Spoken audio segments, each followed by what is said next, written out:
Halo,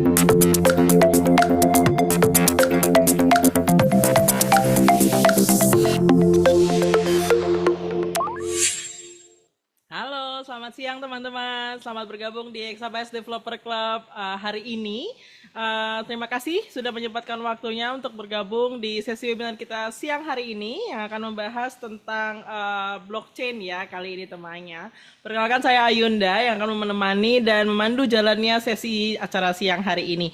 Untuk teman-teman yang baru pertama kali bergabung di acara ini atau baru pertama kali join di acara Exabytes, selamat datang, semoga bisa menikmati dan mendapatkan banyak insight dari event kita hari ini. Gimana nih kabarnya teman-teman? Semoga tetap semangat meskipun kayaknya cuaca di beberapa daerah sedang tidak bersahabat gitu ya. Tapi semoga kita semua dalam keadaan yang sehat dan siap menerima banyak insight dari para pembicara kita hari ini. Edisi kali ini kita akan membahas topik yang sangat menarik yaitu blockchain in the age of AI, building trust, verification, and accountability. Dan yang tambah spesial lagi karena hari ini kita berkolaborasi dengan BlockDev ID dan akan belajar langsung dari para mentor yaitu Kathleen Shanice Darmawan dan Lexi Samuel yang keduanya merupakan trainer dan developer relations dari BlockDev ID. Dan seperti biasa di event edisi ini nggak cuma kasih insight tapi juga akan banyak surprise yang akan sayang banget kalau dilewatkan. Jadi pastikan teman-teman di sini stay tune dan stay sampai akhir gitu ya. Ditambah lagi hari ini kita akan ada banyak hadiah juga bagi nanti teman-teman yang aktif mengikuti sesi sampai akhir acara. Nah, sebelum kita memulai sesi hari ini, mungkin kita mau menyapa dulu para audiens yang sudah bergabung secara online. Ada dari Tangerang Selatan, Pematang Siantar, jauh juga. Halo. Ada yang dari Lombok, oke, dari yang ujung barat sampai ujung timur ya. Ada yang dari Jember, Bogor, Jogja, Bali. Halo. Semoga semua tetap semangat. Kita hari ini bersama dengan kurang lebih 60-an orang ya yang sudah bergabung di sesi kita siang hari ini. Jadi seperti akan seru nih karena akan ramai dan juga tadi dari berbagai daerah. Boleh saling tukar mungkin IG gitu ya atau ya LinkedIn gitu di kolom chat untuk bisa saling terkoneksi juga dari acara hari ini. Oke, sebelumnya mungkin tadi bagi beberapa orang yang baru pertama kali join di acara Exabyte hari ini, mungkin perkenalan dulu ya, Exabyte itu apa sih gitu. Exabyte Indonesia adalah perusahaan penyedia jasa solusi AI, bisnis dan cloud, digital marketing dan e-commerce. Sementara Exabyte Developer Club adalah wadah khusus bagi para website developer dan pelaku industri kreatif lainnya yang berada di bawah naungan Exabyte Indonesia untuk mengembangkan developer skill yang sesuai dengan tren yang sedang berjalan.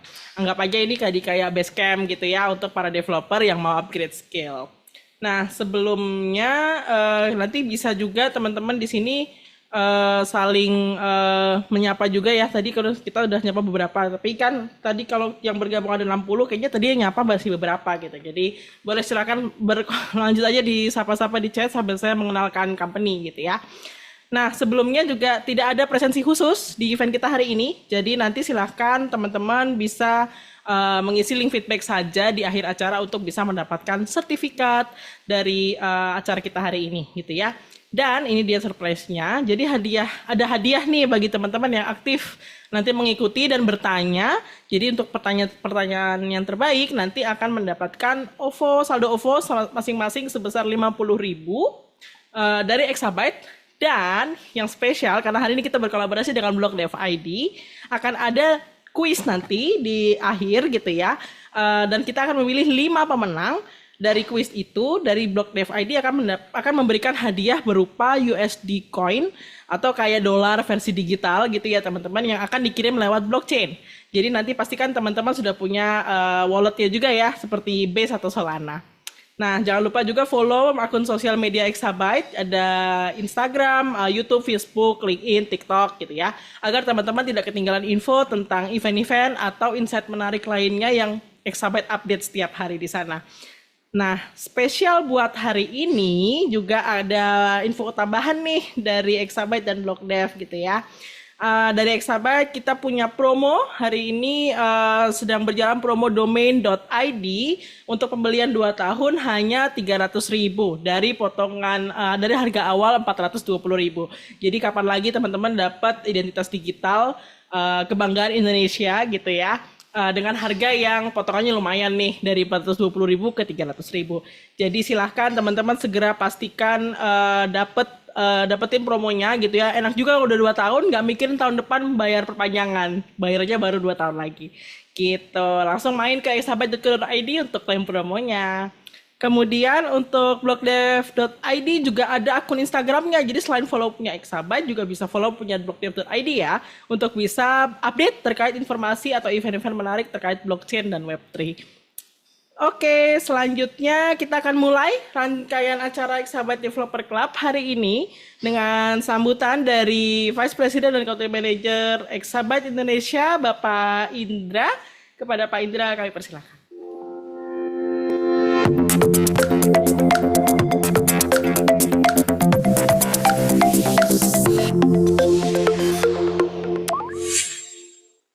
Selamat siang teman-teman semua. Senang sekali saya di sini membuka ya acara EDC di siang hari ini. Pertama-tama saya mau nyapa dulu teman-teman yang ada di rumah yang menyaksikan acara ini, mudah-mudahan bisa mendapat manfaat dari acara ini. Dan juga tidak kalah saya juga ingin mengucapkan terima kasih kepada Pak Denis ya selaku community head ya, dan juga para pembicara kita di siang hari ini ada Mbak Sheni sama Mas Lexi ya seharusnya. Oke, jadi topiknya kali ini menarik tentang blockchain di era AI. Nah, kalau saya lihat dari data ya, di 2024 ini cukup menarik karena ada data yang saya lihat ada lonjakan ya KBLI yang khusus menangani soal blockchain ya. Di 2024 kalau nggak salah sekitar ada 2.000-an lebih usaha yang mendaftarkan di bawah KBLI ini. Artinya apa? Jadi trennya ini walaupun di Indonesia blockchain ini sudah ada sekitar 10 tahunan, tapi di 3-4 tahun terakhir ini lebih masif. Apalagi kalau kita lihat sedikit ke belakang ada yang NFT, yang tren ya, ada kalau nggak salah namanya Gozali Everywhere. Nah ini mengangkat lagi nih apa sih blockchain selain kripto tentunya ya, ternyata banyak sekali manfaatnya. Nah ini juga potensi yang harus dikembangkan juga sebenarnya untuk di masa digitalisasi sekarang ini. Karena untuk blockchain ini masih banyak yang berpikir kalau oh ini blockchain sama dengan kripto, tapi ya balik lagi blockchain itu lebih luas daripada hanya sekedar kripto.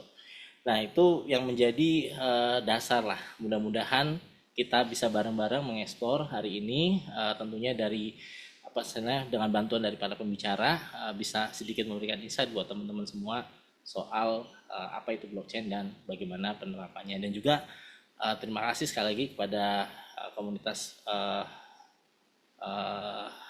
yang sudah hari ini ya, Blog Dev ID ya yang mendukung acara ini. Mudah-mudahan sukses terus ya, dan terus mengedukasi untuk teman-teman yang ada di Indonesia. Itu saja dari saya. Terima kasih. Wassalamualaikum warahmatullahi wabarakatuh.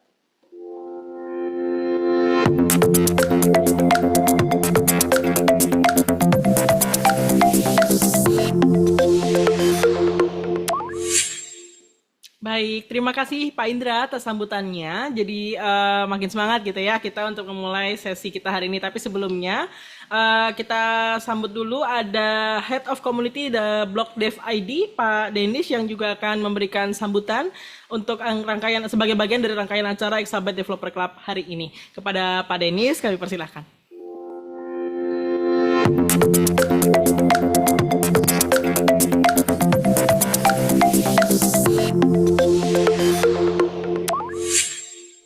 Halo, selamat siang kepada teman-teman Exabyte Developers Club ya.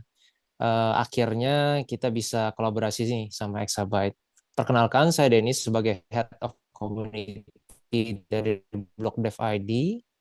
Jadi Block Dev ID ini kita bentuknya yayasan, tapi kita juga punya kayak komunitas ya. Memang kita tujuannya untuk mengembangkan ekosistem digital di Indonesia. Dan kegiatan kita ini biasanya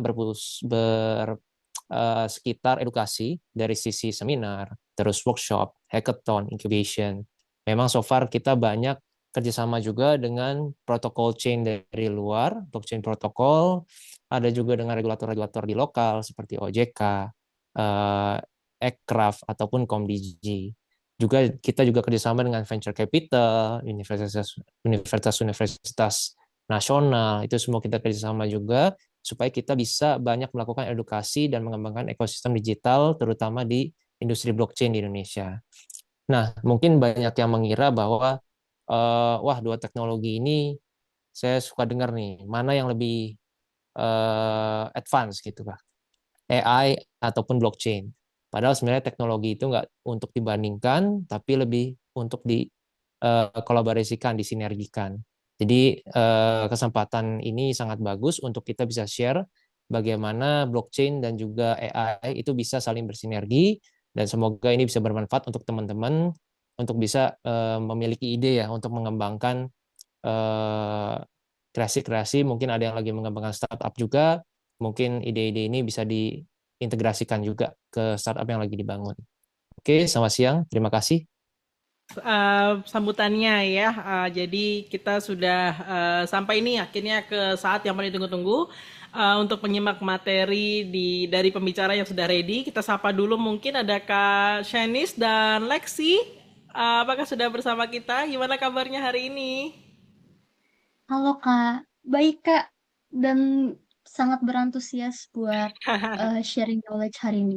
Oke, siap. Oke, kita akan segera mulai, tapi mungkin sedikit dulu mengingat. Jadi teman-teman, bagi nanti yang ingin bertanya selama sesi, boleh gunakan fitur Q&A yang ada di Zoom ya, biar nanti pertanyaannya track dengan baik, mana yang sudah dijawab dan mana yang belum. Dan kita bisa menentukan untuk penanya terbaiknya, karena kan nanti ada hadiahnya gitu ya, ada ada sekitar 50.000 untuk saldo OVO masing-masing pemenang. Dan nanti juga akan ada kuis di akhir presentasi para pemateri yang akan mendapatkan, ada hadiahnya berupa USD coin untuk 5 peserta beruntung dari pemenang kuis gitu ya. Jadi pastikan teman-teman menyimak dengan baik biar bisa menjawab pertanyaan-pertanyaan di kuis nanti dan catat poin pentingnya. Oke, tanpa berlama-lama lagi, silahkan Kak Shanice dan Lexi. Kedua ini adalah trainer dan developer relation dari BlockDev ID. Waktu dan tempat kami persilakan. Oke, thank you Kak sebelumnya. So, halo teman-teman semuanya, selamat datang di webinar hari ini. Semoga teman-teman dalam keadaan sehat dan penuh semangat ya. Sebelum perkenalkan lagi, nama aku Kathleen Shanice, tapi hari ini aku nggak sendiri, aku sama teman aku, Lexi Samuel, dan kita berdua adalah Developer Relations dari BlockDev ID. Nah, hari ini kita bakal sharing tentang blockchain dan AI ya, dan khususnya pasti terkait dengan tema kita hari ini, which is blockchain in the age of AI. Mungkin sedikit perkenalan dulu, buat yang mungkin baru pertama kali dengar BlockDev, mungkin Lexi boleh mulai share screen. So, ya, kita adalah community base yang membantu memberikan edukasi tentang teknologi blockchain. Jadi, kita memberikan edukasi untuk teman-teman developer ataupun juga non-developer yang interest dan mau belajar blockchain dan fundamental teknologi blockchain sampai kalian jadi expert. Nah, untuk social media, kita ada di Instagram dan juga ada di X. Kan, jangan lupa follow ya. Terus juga untuk grup member yang general, kita ada di Telegram. Terus kalau untuk lebih spesifik developernya, kita grupnya ada di Discord, teman-teman. Oke, boleh next. So, BlockDev punya goals and core values. Ada 3. Yang pertama decentralized, kedua collaboration, dan terakhir education. Nah, salah satu bentuk goals and core values yang kita terapkan itu webinar, sama seperti hari ini. Ini bersama Exabytes, di mana event ini merupakan bentuk edukasi dan kolaborasi. Dan boleh next lagi. Ini ada partnership dan community partner dari BlockDev. Boleh next lagi. Oke, so teman-teman meet our team. Ini full timnya BlockDev. Dimulai dari ada Pak William ya sebagai founder, lalu ada Ko Dennis, dan ada rekan-rekan kami yang lain. Nah, hari ini kita senang banget tentunya bisa ngumpulin teman-teman semua di sini, dan tentunya kami yakin kalau kalian datang dari berbagai background dan juga level pengalaman yang berbeda-beda.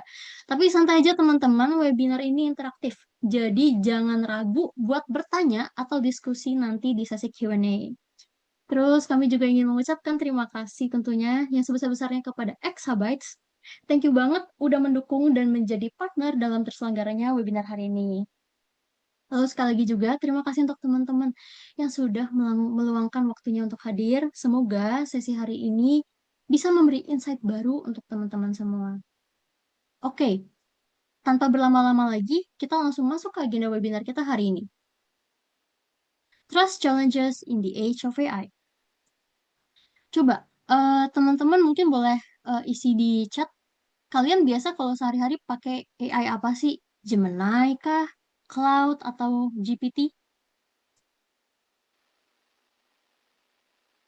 GPT, Cloud, GPT kah? Buset, banyak juga. Oke.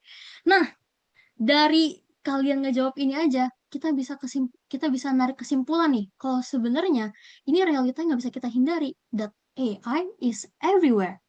Dulu, mungkin kita cuma ngelihat AI sebagai assistant ya, kayak Siri atau mungkin teman-teman ada yang pengguna Samsung pakainya Bixby. Bisa tuh kayak, hey Bixby, set timer for 20 minutes gitu kan. Dia bisa bantu kita dalam keseharian kita. Tapi kan harus tahu kalau sekarang peran AI itu udah bergeser jauh menjadi decision makers. Seperti yang kalian lihat di slide kali ini, aku ada nge-highlight 3 sektor. Yang pertama financial. Nah, di financial, AI sekarang itu udah bisa nentuin nih, siapa sih yang layak dapat pinjaman bank, atau dia bisa detect transaksi mencurigakan just in milliseconds. Contohnya siapa? Contohnya Mastercard. Mastercard, mereka udah menerapkan sistem deep learning dan graph analytics untuk fraud detection di miliar transaksi global. Terus kalau misalkan di healthcare, AI itu bukan cuma buat bantu administrasi lagi gitu, tapi juga udah masuk ke ranah diagnose penyakit dan juga analyze DNA secara accurate. Nah, mungkin teman-teman sekarang, bahkan sebelum CV kalian dibaca manusia, kemungkinan besar AI yang pertama kali decide kalian lolos ke tahap berikutnya apa enggak. Oke, next. But, di balik semua kemudahan dan efisiensi tadi yang udah aku sebutin, ada satu masalah besar. Kita tahu AI itu bisa ngasih output yang bagus, tapi seringkali kita nggak tahu nih gimana cara dia bisa nyampe ke kesimpulan tersebut. In fact, inilah yang kita sebut sebagai black box. Pertanyaannya, bisa nggak sih kita benar-benar percaya sama sesuatu yang kita sendiri nggak bisa lihat cara kerjanya? Kalau kita cuma manut sama sistem yang tertutup kayak gini, artinya kita taruh kepercayaan kita ya di atas this black box. And this is the reason kenapa industri butuh sesuatu yang lebih dari sekedar AI yang pintar. We need transparency. Next. Coba teman-teman lihat visualisasi ini. Ini tuh yang aku maksud dengan the black box problem. Secara sederhana, prosesnya mungkin kelihatan simple ya. Ada input, terus tiba-tiba ada output. Masalahnya, padahal ada di tengah-tengah ini, kotak hitam yang ada question mark. Di dalam sini ada jutaan parameter data dan algoritma yang bekerja.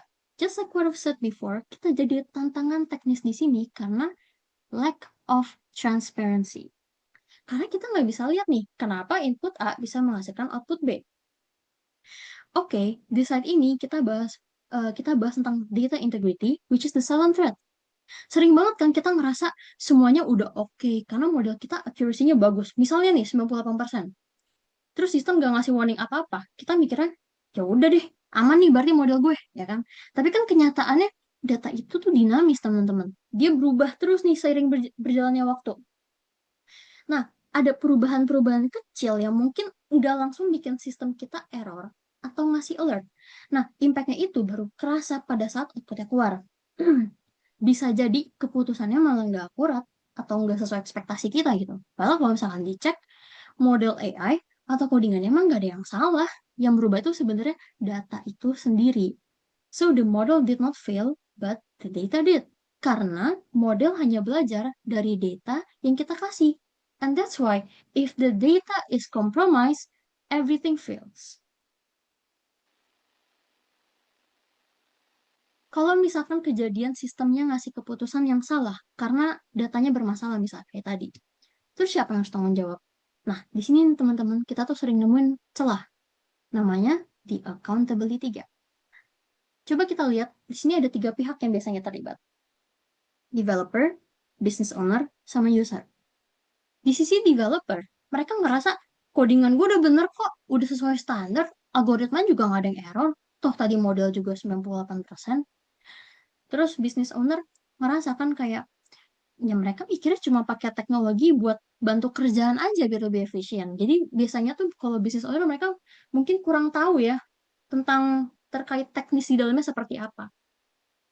Nah, kalau dari sisi user, mungkin kalian pasti pada mikir kan, ya udahlah tinggal protes aja lah ke perusahaannya. Tapi kan masalahnya bukan di situ. Pas kita protes, biasanya perusahaan juga bakal bingung karena mereka sendiri nggak punya bukti transparan buat jelasin nih kenapa sistem AI mereka sampai nolak user misalnya. Jadi hal ini terjadi karena nggak ada audit trail yang jelas. Nah, teman-teman, standar industri sekarang itu biasanya pakai tiga hal ini nih. Yang pertama, centralized database. Nah, dari namanya mungkin kan udah paham lah ya. Jadi semua datanya tuh disimpan di satu tempat, tapi karena ini dikelolanya secara internal, datanya bisa jadi ubah atau dihapus gitu. Jadi kalau dari contoh saat sebelumnya nih, yang tadi apa di accountability gap, perusahaannya bilang misalnya, datanya emang begini gitu. Tapi kan kita nggak punya cara buat verify. Itu benar apa enggak? Terus yang kedua, internal server logs. Perusahaan tuh nyatat aktivitas sistem, tapi biasanya tuh ini bersifat internal teman-teman. Jadi user tuh nggak punya akses buat ke sana. Dan lagi-lagi log ini bisa jadi modify kalau memang ada niat tertentu. Yang ketiga, internal audit. Audit itu dilakukan secara internal dan hasilnya biasanya cuma buat perusahaan aja gitu. So, dari keterbatasan ini, kalian pasti bertanya-tanya kan, terus AI yang ideal itu harusnya kayak gimana sih? Nah, menurut aku, masa depan AI yang bisa dipercaya itu harus berdiri di atas tiga pilar ini. Yang pertama, verifiable. Artinya nih, apapun hasil yang dikasih sama AI, kita punya cara buat verify kalau prosesnya emang bener. Jadi nggak cuma sekedar percaya-percaya aja gitu, tapi ada bukti teknis yang bisa dicek. Yang kedua, sistemnya harus immutable. Ini penting teman-teman. Data atau keputusan yang udah masuk ke sistem, nggak boleh bisa diubah-ubah atau diedit oleh siapapun. Bahkan oleh perusahaan itu sendiri. Jadi sekali kecatut ya udah bakal selamanya di situ. Yang terakhir, harus traceable. Kita butuh digital footprint yang jelas. Dari mana datanya berasal, siapa yang ngolah, sampai akhirnya jadi suatu decision. Jadi semuanya harus bisa di-trace alurnya. Nah, jadi kalau tiga pilar ini udah terpenuhi, celah yang sebelumnya kita bahas itu bakal ketutup. Terus, gimana cara kita wujudin tiga pilar tadi? Nah, di sini kita coba gabungin dua teknologi yang bisa saling melengkapi, AI and blockchain. Di mana AI berperan sebagai intelligence, AI yang bakal ngolah data, cari pattern atau ngasih prediction atau decision buat kita, dan blockchain berperan sebagai trust layer. Jadi blockchain yang bakal catat semua gerak-gerik AI-nya tadi.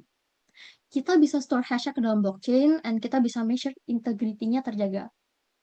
Nah, untuk gimana teknis blockchain ini jadi trust layer atau verification layer yang kuat, akan dijelaskan sama rekan saya Lexi. Oke, Lexi, boleh jelasin? Oke, thank you Senis. Nah, sebenarnya teman-teman kalau kita ngomongin blockchain nih, apa sih yang pertama kali terpikirkan sama teman-teman? Apakah teman-teman dengarnya kayak Bitcoin, apa kayak kripto, tuh, apa Timothy, Manta?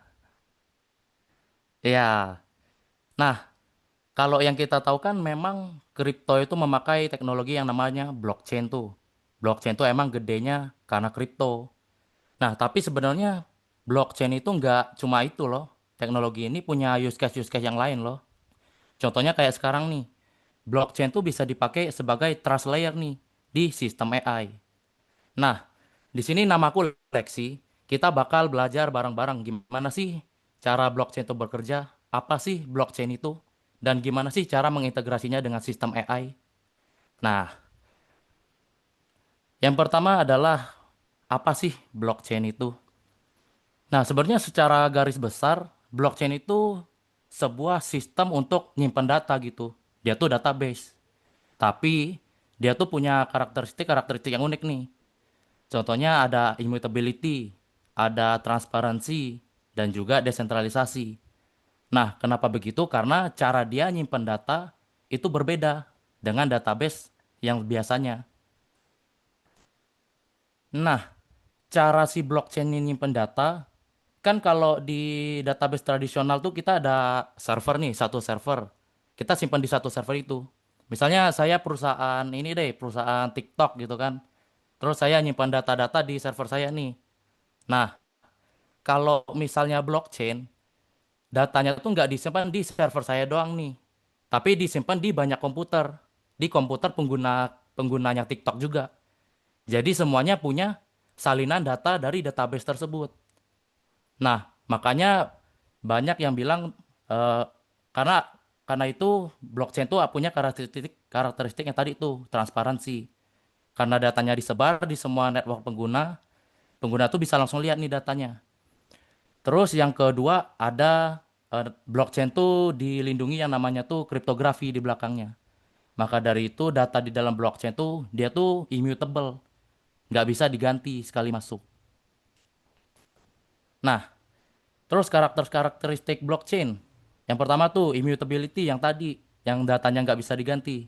Itu tuh karena adanya sistem kriptografi di belakangnya. Nah, yang kedua ada transparansi. Karena datanya tuh kan disimpannya di banyak komputer ya. Pengguna pun punya nih datanya nih. Mereka dari database mereka pun mereka langsung bisa lihat nih isi data dari blockchain. Mereka nggak perlu lagi datang ke center pusat misalnya buat ngambil datanya. Terus yang ketiga ada desentralisasi. Nah, data di blockchain tuh tidak dikontrol oleh satu pihak tertentu. Nah, kan tadi udah dibahas tuh ada namanya kriptografi di blockchain. Nah, sebenarnya gimana sih secara singkat cara kerjanya? Nah, misalnya nih saya nih yang punya TikTok kan, saya punya database-nya nih. Saya mau coba kontrol nih datanya, saya mau coba ganti. Nah, pas saya ganti, di database saya keganti itu. Nah, tapi karena pengguna-pengguna yang lain, database-nya belum keganti, mereka lihat dong punya saya. Loh, kok ini ada yang keganti? Nggak sama sama kami. Nah, akhirnya database punyaku yang ku coba ganti tadi itu menjadi namanya tuh nggak valid. Punyaku tuh database-nya dibuang. Nah, untuk dia biar valid lagi aku nih mesti nge-copy database punya mayoritas. Jadinya aku nggak bisa semena-mena langsung ganti datanya. Begitu. Nah, kalau ngomongin teknologi, tentunya pasti ada namanya tuh biaya ya. Nah, di blockchain itu setiap proses data, misalnya kalian masukin data atau ngebaca data, itu tuh kalau di blockchain tuh disebutnya dengan transaksi. Nah, tiap transaksi itu butuh yang namanya gas fee. Atau kalau kalau orang sebenarnya sering taunya itu koin lah ya, misalnya BTC, ETH, orang taunya itu sih. Nah, itu tuh dipakai untuk membayar eh, proses-proses data tadi. Misalnya mau masukin data, kita bayar pakai koin. Terus mau apa misalnya bertransaksi ngirim duit, kita bayar juga gasnya. Nah, berbeda dengan database yang tradisional. Kalau yang tradisional kan kita kayak nyewa server gitu kan, per bulan bayar berapa. Kita nulis-nulis data, terserah kan mau berapa kali. Nah, tapi dengan itu aku ada pertanyaan nih. Kenapa sih blockchain tuh pakainya gas fee? Kenapa nggak dia sama kayak database biasa? Dia pakai subscription gitu. Kira-kira kenapa teman-teman? Apakah dia iseng kah? Mau bikin koin doang? Biar ada untungnya kah?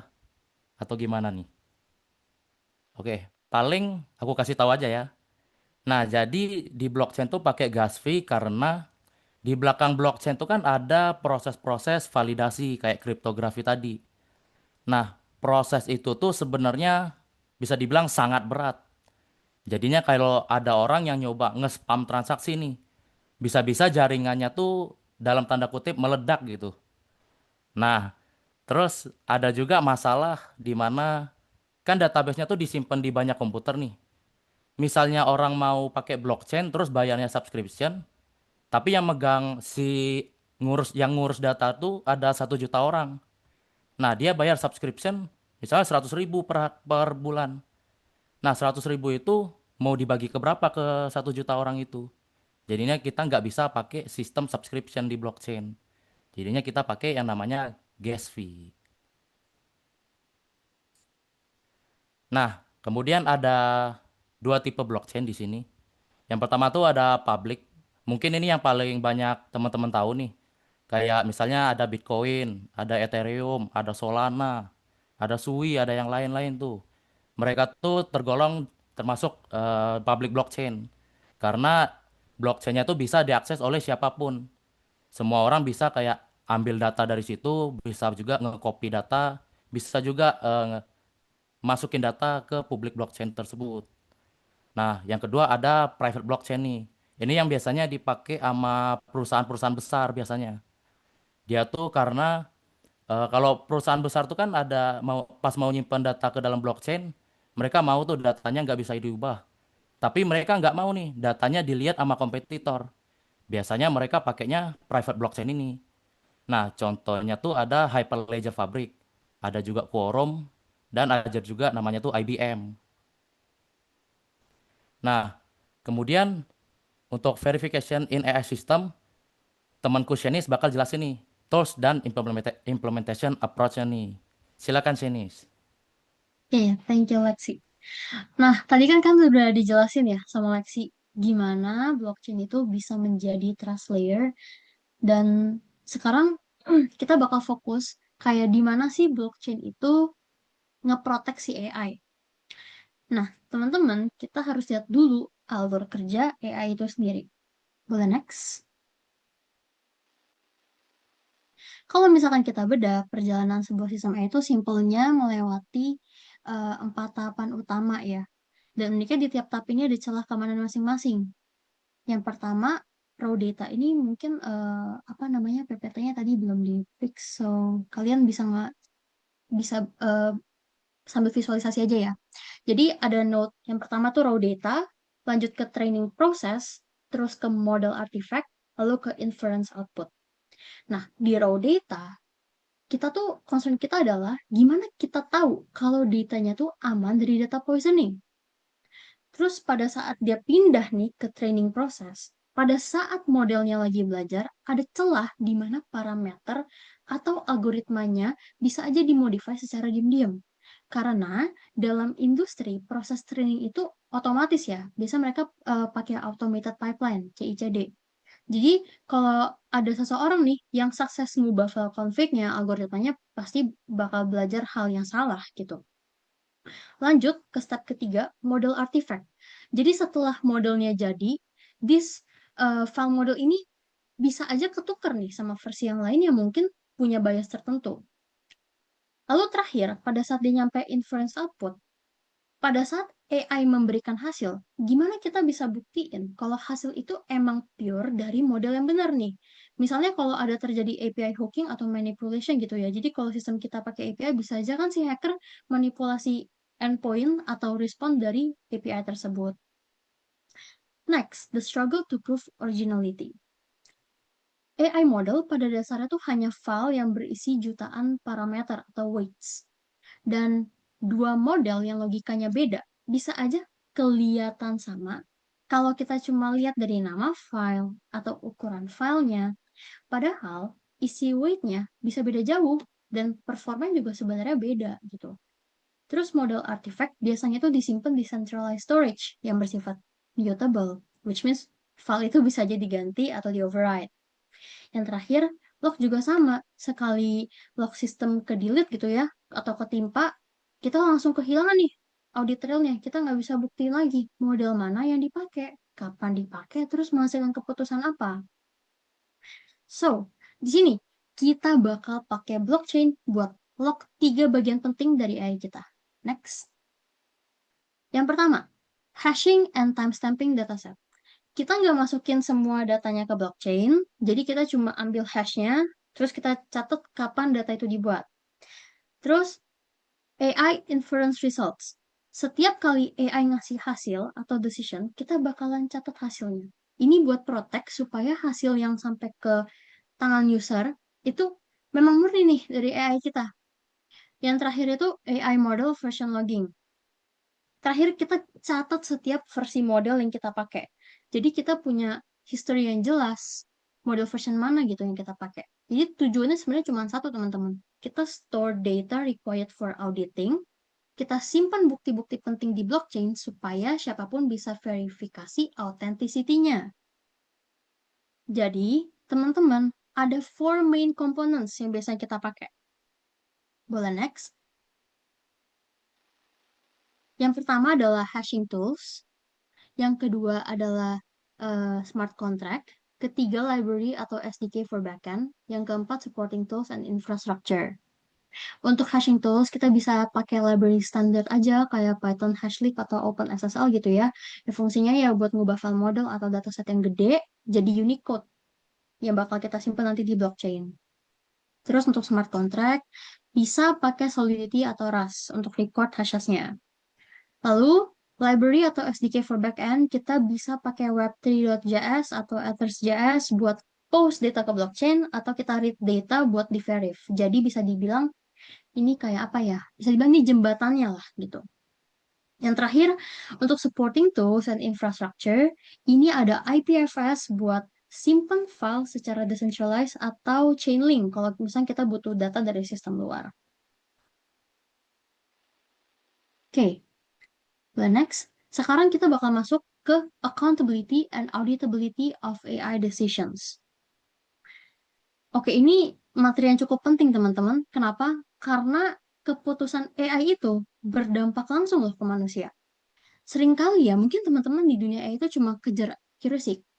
Kayak misal, yaudah ya, yang penting modelnya accuracy-nya tinggi deh gitu kan, 99%. Tapi kan accuracy aja tuh nggak cukup kalau kita nggak bisa tanggung jawab.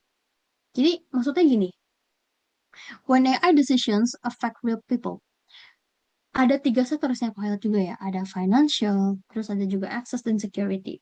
Coba kalian bayangin, di sektor finance, AI itu nentuin credit score seseorang lah gitu. Jadi kalau misalkan pinjamannya ditolak tanpa alasan yang jelas, itu kan bisa berpengaruh ke ekonomi orang tersebut. Bisa aja ya, orang itu kehilangan akses modal, terus bisnisnya jadi nggak jalan. Terus dalam hiring, ada possibility kalau AI itu punya bias. Bisa aja AI itu nolak kandidat yang kompeten. And we don't want that. Lalu di security, misalnya di fraud detection deh misalnya ya. Kalau AI-nya salah detect, user bisa aja kena blokir. Terus transaksi sah bisa dianggap fraud. Kepercayaan user kan juga pasti menurun gitu ke bank tersebut misalnya. That's why aku bilang di sini bahwa accountability sama dengan traceability ditambah responsibility. Karena kita nggak bisa minta tanggung jawab dari sebuah sistem kalau kita sendiri nggak bisa trace gimana sistem itu bisa dapat kesimpulannya. Accountability itu exist kalau misalkan kita punya proof yang jelas buat setiap keputusan yang bakal diambil. Next, why AI is hard to audit? Kalau kita bandingin, ada perbedaan besar antara log system standard sama realita di dunia AI. Di standard logs biasanya cuma nyatat hal-hal dasar lah, kayak timestamp gitu kan. Event type-nya apa, request response, terus status berhasil atau gagal. Ini tuh sebenarnya cukup, tempatnya cukup buat apa? Aplikasi kayak e-commerce biasa. Tapi kan kalau misalkan AI reality nih ya, di AI variabelnya tuh jauh lebih banyak dan dynamic. Jadi buat tahu kenapa AI decide suatu decision, kita tuh harus tahu data version, model version, training context, business rules, sama decision. Kok kita harus tahu sih kenapa AI decide suatu pilihan? Karena kita mau menghindarin kerugian personal. Kita mau membangun akuntabilitas. So, let's masuk ke DAI Decision Life Cycle. Di sini ada 4. Ini buat simpelnya ada 4 aja. Yang pertama, input data. Kita harus tahu. Kita harus pasti nih, data apa yang masuk ke sistem. Yang kedua, model version. Data itu diproses pakai model versi yang mana? Karena beda versi model hasilnya bisa beda total. Misalnya version 1 yang ada bias, version 2 yang gak ada bias. Kita pakai version 1, jadinya ada bias dong. Kita harus tahu model version mana yang dipakai. Terus, inference result. Setelah diproses, hasil prediksinya apa? Ini adalah output murni ya dari si AI-nya. Yang terakhir, final action. Apa tindakan nyata yang bisa diambil berdasarkan prediksi itu? Misalnya nih, udah kedetek fraud detection. Tindakannya mau apa? Mau blokir account kah? Atau cuma kirim notification aja? Jadi teman-teman kan harus tahu. Kalau yang pertama, audit harus mencakup seluruh proses. Nggak cuma prediksi modelnya aja. Kita harus tahu sorry, kita harus tahu kaitan antara input sampai tindakan akhirnya. Yang kedua, setiap langkah itu wajib menghasilkan metadata yang bisa diverifikasi secara independen. So what should we log? Kan tadi kita bilang harus ada metadata. Terus what should we log gitu? Jadi pada saat kita mau audit, ada 4 pertanyaan besar ini yang harus kita dijawab sama sistem kita. Yang pertama, which data was used? Kita nggak catat semua datanya, tapi kita catat aja dataset ID-nya atau referensinya misalnya. Ini buat mesti nih, kita tahu persis, misalnya bahasa gampangnya mungkin kita tahu persis nih, bahan baku yang dipakai si AI buat ngambil keputusan ini itu apa. Nah, yang kedua, which model made the decision? Di sini kita tuh butuh namanya model fingerprint. Ini ibaratnya kayak KTP-nya model AI lah. Jadi kalau modelnya ditukar nih, di tengah jalan kita bakal langsung tahu karena setiap model kan punya fingerprintnya beda-beda kan, yang unik gitu. Yang terakhir, yang ketiga, when and how confident was it? Jadi kita bisa catat teman-teman timestamp atau waktu kejadiannya dan skor tingkat keyakinannya. Yang keempat, why was this action taken? Nah, kita bakal catat decision rules-nya. Aturan bisnis apa yang lagi berlaku pada saat itu. Jadi kita punya alasan logis nih, kenapa decision tersebut diambil. So, kalau 4 hal ini udah kecatat ya dan dikunci di blockchain, audit trail kita jadi punya bukti yang solid. Yuk kita lihat use case-nya, kayak real world examples-nya. When things go wrong. Nah, coba teman-teman lihat gambar ini deh. Ini ada seorang user yang pinjamannya ditolak sama sistem AI. Terus dia tanya ke pihak banknya, why gitu kan? Kenapa? Pihak banknya cuma jawab, we don't know, kita nggak tahu. Ini tuh adalah momen di mana teknologi tuh udah gagal loh melayani manusia.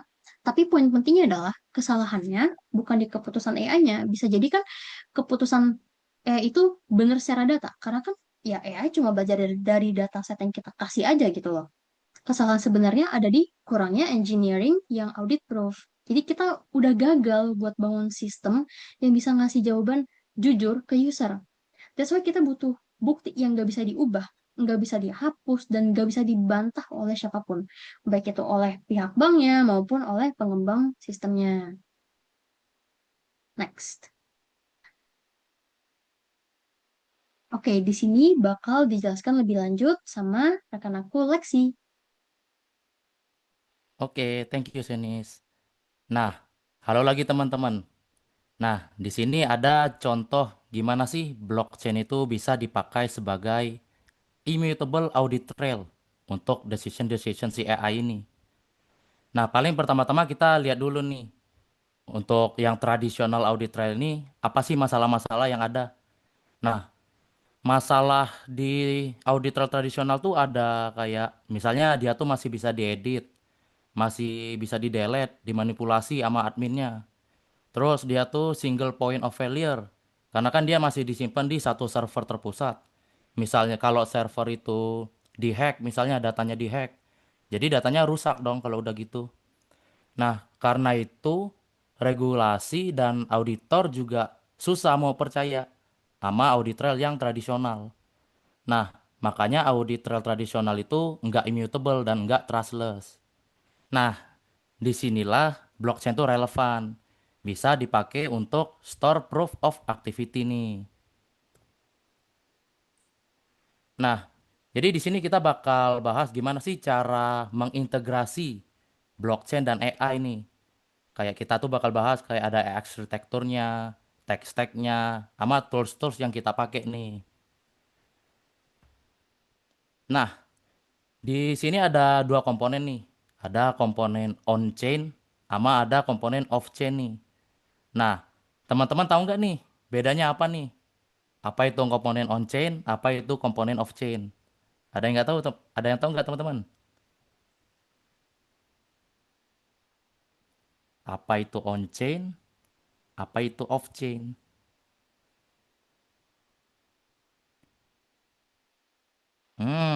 Betul. Nah, itu udah dijawab tuh sama Vincentius Gigi.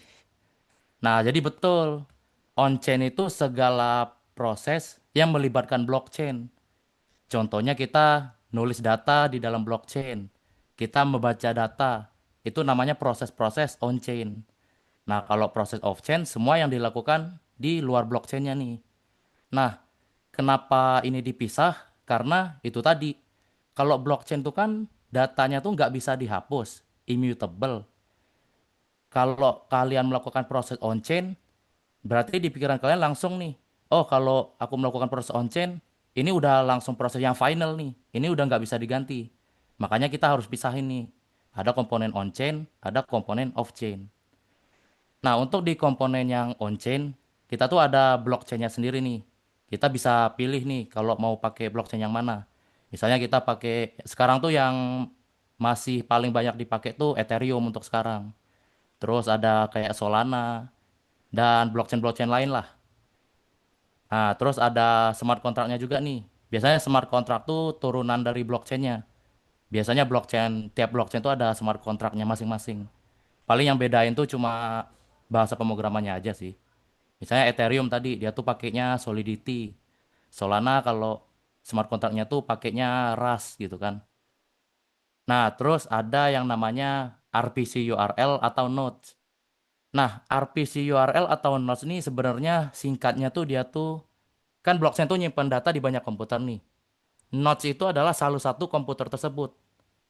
Nah, kenapa ada di komponen ini? Karena kita perlu salah satu nodes ini buat kita request nih. Kita mau masukin data atau kita mau baca data. Kita harus minta sama si nodes ini.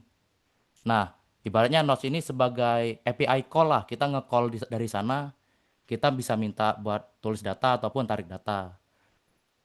Nah, terus ada komponen yang untuk off-chain-nya nih yang di luar blockchain.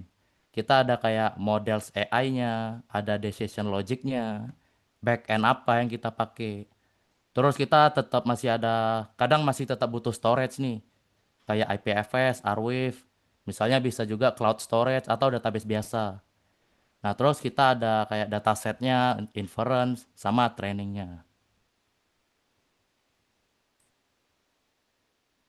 Nah, terus di sini ada implementation flow untuk immutable audit trail-nya nih. Yang pertama tuh untuk bagian AI sistemnya. Di sini kayak kita punya AI nih. Dia tuh melakukan training, melakukan inference, terus dataset update, model update. Nah, lalu ada yang namanya tuh logger nih. Logger nih mencatat kayak event-event semisal inputnya apa yang dihasilkan, outputnya, decisionsnya kayak gimana, model yang dipakai apa. Itu tuh dicatat sama yang namanya logger ini.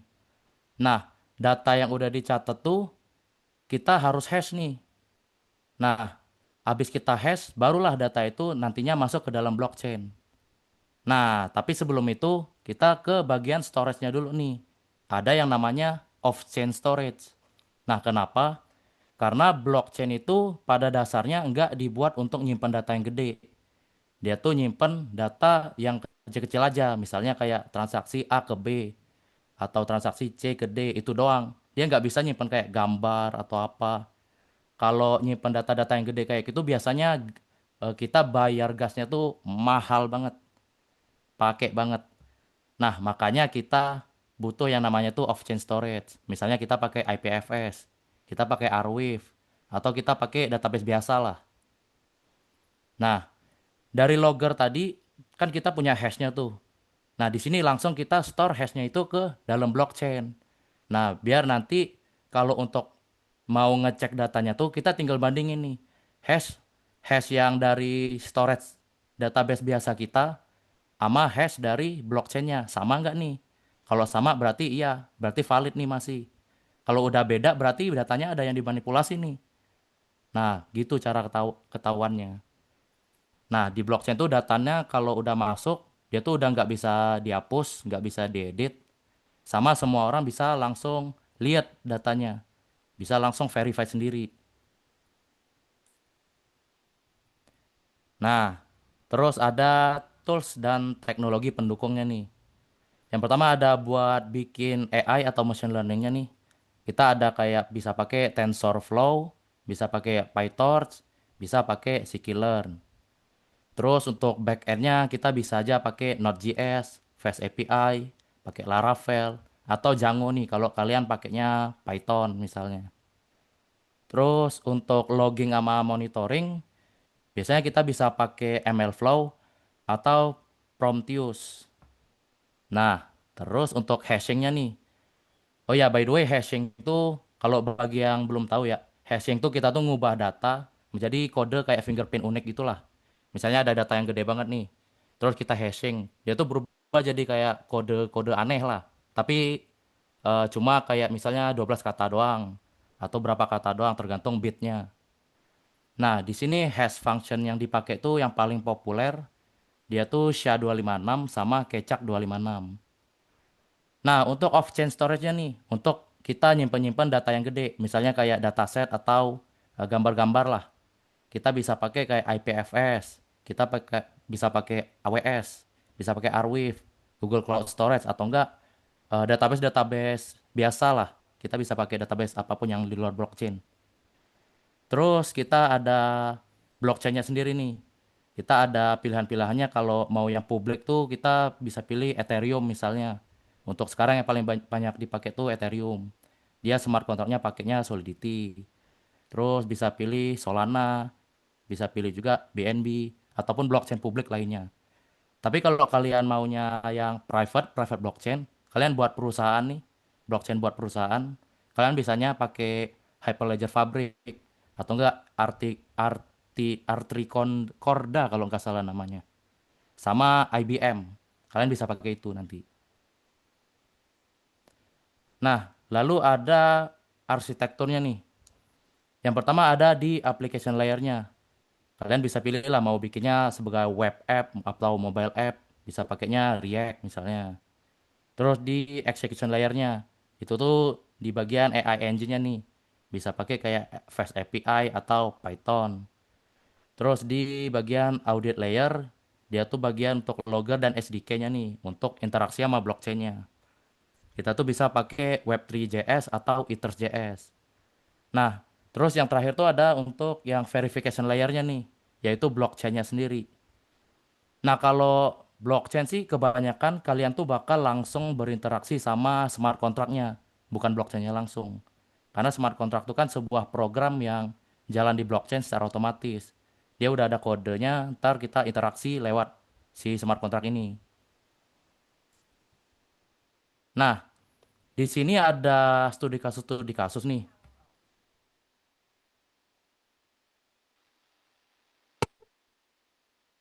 Oke, sorry.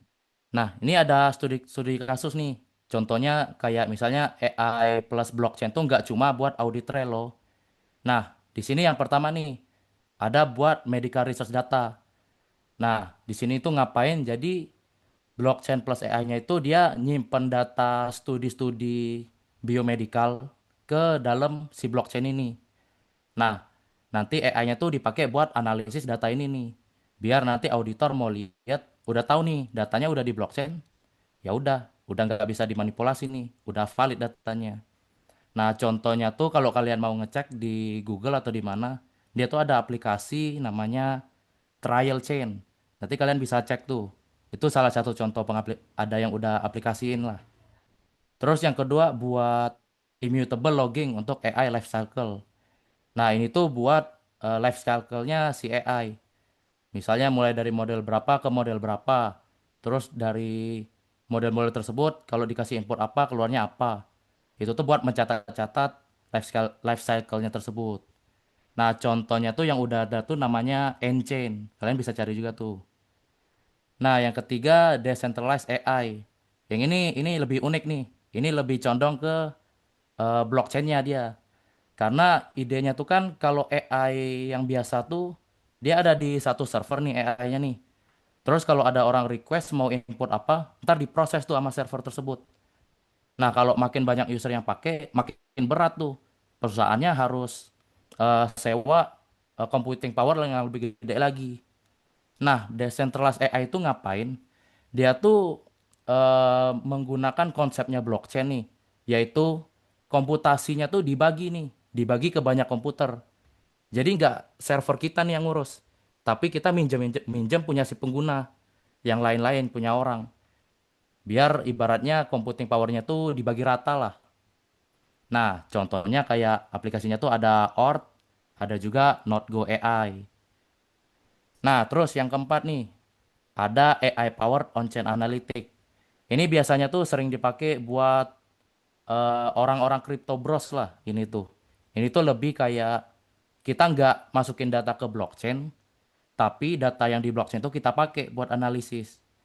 Nah, contohnya misalnya nih, kalau kalian yang familiar sama crypto misalnya, AI-nya tuh bisa dipakai buat baca data on-chain nih. Baca data transaksi, token transfer, misalnya wallet behavior, kayak misalnya smart money nih, lagi kemana nih, siapa beli, siapa jual gitu kan. Ini bisa digabungin sama AI. Nah, contohnya tuh yang udah ada tuh Nansen sama ASCN.AI. Nah, lalu ada juga nih contoh project dari Indonesia. Nah, yang pertama ada namanya tuh Pundi AI. Dia tuh sebuah decentralized data laying dan AI model training nih. Nah, Pundi AI itu ngapain? Secara garis besar sih singkatnya dia tuh sebuah marketplace. Jadi kalau kalian mau jual dataset, kalian bisa masukin di Pundi AI ini. Ntar datasetnya tuh dimasukin di blockchain, terus ada AI developer yang mau beli, tinggal bayar dari lewat blockchain tersebut. Misalnya transfer pakai ETH atau BTC gitu kan. Nah, dibelilah datasetnya di sini. Nah, dengan memasukkan dataset di sini, datasetnya tuh kan udah transparan tuh. Jadi AI developer tuh udah nggak perlu khawatir lagi nih sama yang namanya tuh data manipulation ataupun data-data yang kurang relevan lah ibaratnya. Nah, kemudian ada Diamond Protocol nih. Dia tuh Advanced Infrastructure for Crypto Compliance and Blockchain Security. Nah, Diamond Protocol nih ngapain? Dia tuh ngegabungin berbagai AI agent kalau nggak salah. Terus dia tuh pakai data on-chain buat dianalisis nih. Dia nganalisis misalnya ada transaksi-transaksi yang mencurigakan. Dia bakal bisa ngedetect nih, bisa bakal kasih tahu apapun misalnya ada wallet nih, ada wallet melakukan dia memanggil misalnya smart contract berkali-kali. Ini suspicious nih activity-nya. Nah, si Diamond nih bisa ngedetect itu, bisa ngasih notifikasi nih. Nah, sama dia tuh juga community driven nih. Jadi dia untuk update-update-nya dia mendengarkan kayak komunitasnya dan lain-lain gitu kan. Nah, terus yang terakhir nih, ada practical consideration, challenge, and developer takeaways nih. Nah, paling pertama-tama kita dengerin dulu practical consideration dari sisi AI-nya dulu nih. Nah, untuk itu, Shenis, silakan. Oke, teman-teman, kita bakal masuk ke technical challenges dalam CCI. Tenang aja, nanti bakal ada blockchain-nya juga kok, bakal dijelasin. Sih, boleh next? Oke, untuk technical challenges aku udah highlight tiga ini kayaknya yang lumayan penting ya. Dari pertama itu performance and latency. Jadi teman-teman, proses AI inference itu sendiri udah berat dan makan biaya. Kalau misalkan kita nambahin verification step ke blockchain tengah jalan gitu ya, otomatis kan response time-nya bakal gedus naik. Dan ada lompatan sistem tambahan jadinya. Solusinya kita harus buat AI yang butuh real time. Jadi kita harus pintar-pintar ngerancang desain apa asynchronous supaya nggak bikin user itu nunggu kelamaan. Yang kedua, model evaluation. Kalian harus tahu bahwa AI itu kan dynamic ya. Model tuh sering di retrain ulang. Dan masalahnya model ini bisa mengalami version drift seiring berjalannya waktu. That's why kita butuh sistem mapping yang konsisten supaya kita nggak bingung nih mana model yang di jalan dan mana yang lagi di eh, yang dicatat di blockchain.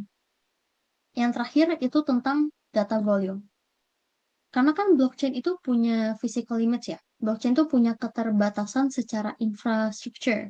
Kayak misalkan limited block size, limited throughput, gas fee, storage gitu kan. Contohnya misalnya di Ethereum. Ethereum itu kalau misalnya kamu simpen 1 MB data, itu semua full node itu harus simpen data itu. Kamu harus bayar gasnya tuh pasti sangat mahal kan. Dan networknya juga pasti bakal melambat. Nah ini salah satu infrastructure limitation. Karena nyangkutnya kemana? Network capacity, storage architecture-nya, terus juga distributed consensusnya. Nah inilah kenapa aku consider ini sebagai technical consideration juga gitu. Yang kedua, yaitu AI itu menghasilkan heavy data. Jadi AI system itu kan bukan cuma ngasih satu output kecil ya. Dia ngasilin ada raw input data. Kayak raw input data misalnya apa? Images, video, logs gitu kan. Terus ada prediction outputs, ada confidence scores, ada intermediate sensors, ada training logs, ada model checkpoints. Nah, ukuran datanya tuh bisa dari megabyte sampai terabytes. Sementara blockchain itu nggak didesain buat large scale data storage. Jadi engineer makanya harus memutuskan nih, apa aja nih yang masuk on-chain, apa aja yang masuk off-chain, terus cara nyambungin keduanya gimana. Maka tadi sempat dibahas tentang architecture sama Lexi, what stays off-chain sama what stays on-chain. Jadi ini masuknya ke sistem design problem. Yang ketiga, ini menciptakan ada architecture trade-off. Kita nggak bisa loh bilang kayak ya udah kita simpan semuanya di blockchain, itu bakal mahal terus lambat dan juga itu nggak scalable teman-teman. Makanya kita bisa aja sih buat desain hybrid architecture gitu. Jadi misalnya yang di on-chain itu hash, metadata, timestamp, model ID. Terus yang di off-chain itu raw output, full log, sama model weights atau large datasets. Lalu eh, kalian harus mendesain data integrity mechanism. Jadi kalau misalkan raw data disimpan off-chain, itu bakal ada pertanyaan dong pastinya. Gimana kita tahu kalau data itu nggak dimodify? Solusinya itu biasanya yang pertama simpan hash raw datanya di blockchain, terus simpan actual datanya itu di IPFS atau database atau cloud storage itu ya. Nah sekarang abis kayak gitu kamu bakal butuh cryptographic linking, hash verification logic, atau retrieval consistency checks. Nah, ini nanti udah mulai masuknya lebih ke engineering complexity ya, kayak cryptography, distributed systems, data validation pipeline, dan sebagainya. Lalu, data volume juga berpengaruh loh ke cost sama performance. Jadi, kalau misalkan kalian nggak mempertimbangkan gas fees, latency yang bisa meningkat, terus network congestion, sistem yang nggak scalable, ini tuh constraint dari blockchain infrastructure karena blockchain itu kan replicated system. Terus dia distributed ledger and not optimized for big data storage gitu. Jadi benar-benar harus diperhatikan untuk technical challenge-nya. Next, kita bakal bahas lebih lanjut tentang design choice and the consequence. Perlu kita ingat kalau kita tuh nggak bisa dapetin semua sekaligus. Kita jangan rakus ya. Tiap kita milih satu fitur, pasti ada yang harus kita korbanin. Jadi kalau misalkan gini, kita pengen AI yang cepet nih sama real time. Ya, minusnya apa? Kita nggak bisa dapat proses verification on-chain yang detail tanpa tambahan latency. Udah pasti latensinya naik. Jadi karena makin kuat mekanisme verifikasinya, maka semakin besar juga overhead yang harus kita tanggung. Makin canggih and kompleks model AI yang kita pakai, artinya makin susah juga buat jelasin and audit keputusannya karena lebih kompleks kan modelnya. Yang ketiga, AI itu memang most likely apa ya, jalannya secara centralized karena ada compute constraint kan yang tadi dikatain Lexi, terus ada latency requirement dan juga ada cost efficiency lah. That's why ada blockchain untuk bikin apa? Centralized AI ini lebih accountable and verifiable. Yang terakhir, nambahin tool baru tuh emang bikin sistem kita lebih hebat gitu ya. Misalnya kalian mau tambahin blockchain, atau nggak kalian tambahin Oracle, ZK-Proof. Tapi kan artinya setiap layer baru, berarti kompleksitinya naik, cost-nya juga naik. Jadi kita harus siap nih sama resiko teknis yang bakal muncul. So there is no perfect architecture, teman-teman. Only conscious trade-offs. Tugas kita itu bukan cari sistem yang perfect, tapi kita harus paham sama konsekuensi dari setiap pilihan desain yang kita ambil. Mungkin next ini bakal dibahas lebih ke karena blockchain ini berarti lebih ke Lexi ya. Oke, Lexi silahkan. Oke, thank you Senis. Nah, halo lagi teman-teman. Nah, di sini aku bakal bahas technical consideration untuk blockchain perspektifnya nih. Nah, yang pertama tuh ada untuk consider performance-nya nih. Nah, blockchain tuh latensinya tinggi karena di belakangnya tuh ada proses kayak kriptografi, verifikasi, validasi. Nah, makanya dia tuh kurang cocok lah buat aplikasi-aplikasi yang real time. Contohnya kayak real time logging atau large data storage. Nah, terus yang kedua untuk cost-nya nih. Nah, kan setiap transaksi di blockchain tuh butuh gas. Tiap kita tulis data, kita tarik data, itu mungkin kita bayar gas nih. Nah, kalau semua aktivitas AI kita catat semua di blockchain, kemungkinan cost-nya bakal meledak nih. Bakal ngelunjak-lunjak.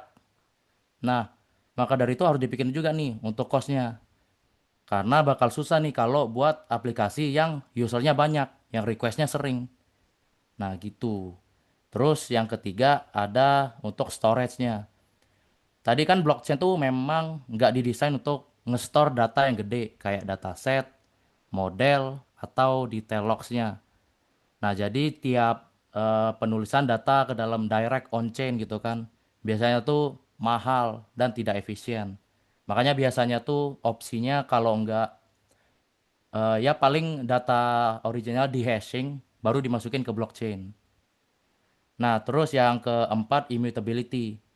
Kan sebenarnya immutability ini adalah kelebihan dari blockchain nih. Data yang masuk nggak bisa diganti, nggak bisa dihapus.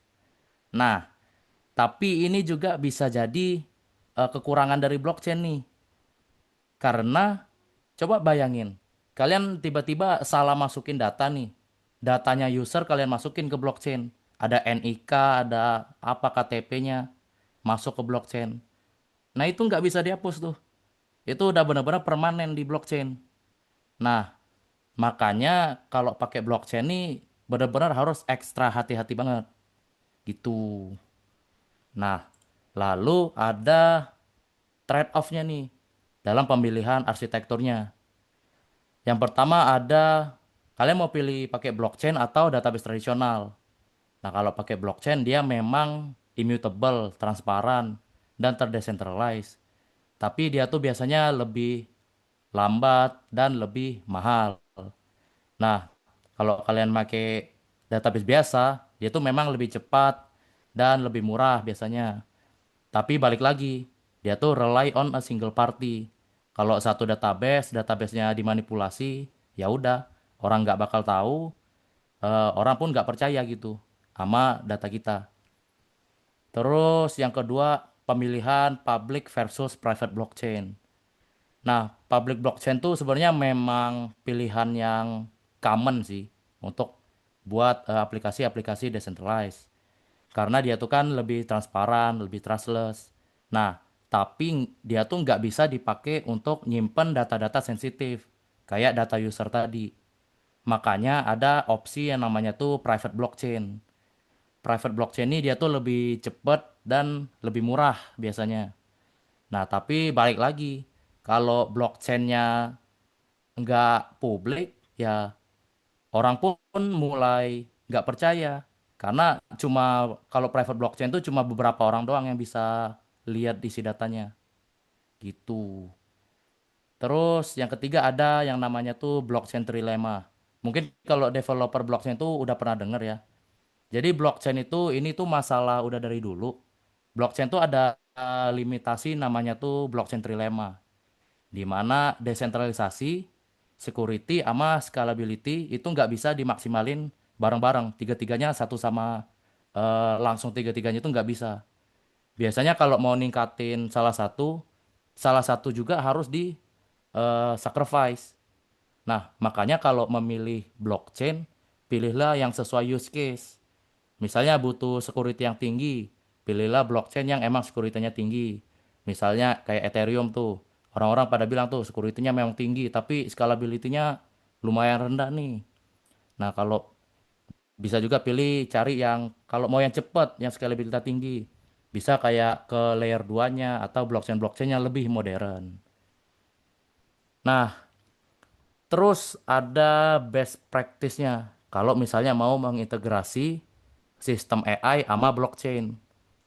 Yang pertama tuh fokus sama auditability. Nah, nggak semua datanya tuh perlu dimasukin ke dalam blockchain. Masukin aja data-data yang penting kayak misalnya hasil training, deployment, kayak decisionnya, modelnya. Jadi nggak perlu kayak data mentahnya yang gede sampai berapa MB apa GB dimasukin.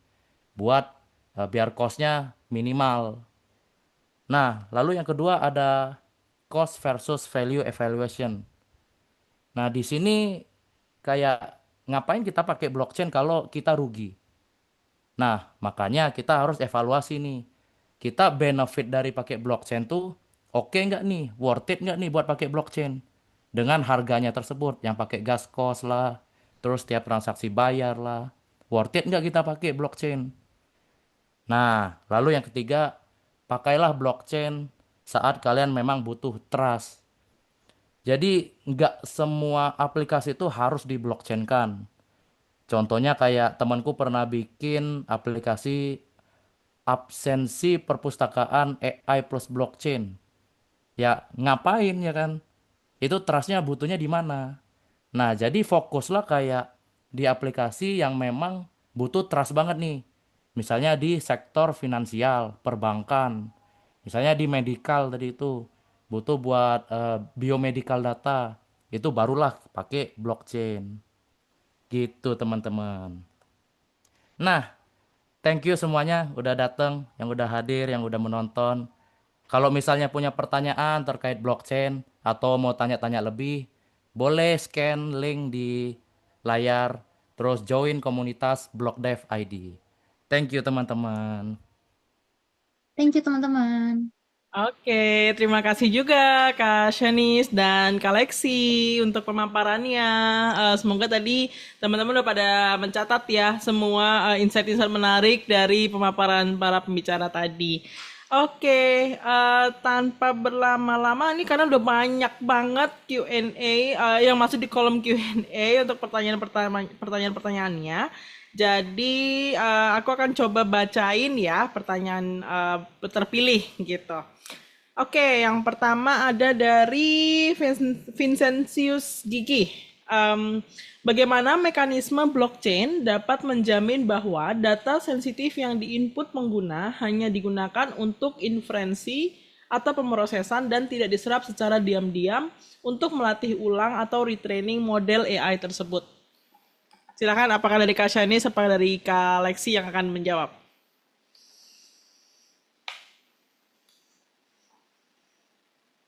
Aku mau coba jawab, tapi mungkin nanti Boleh, let's see kalau boleh. ada yang kurang boleh langsung tambah-tambahin aja ya. Ya, boleh. Okay, so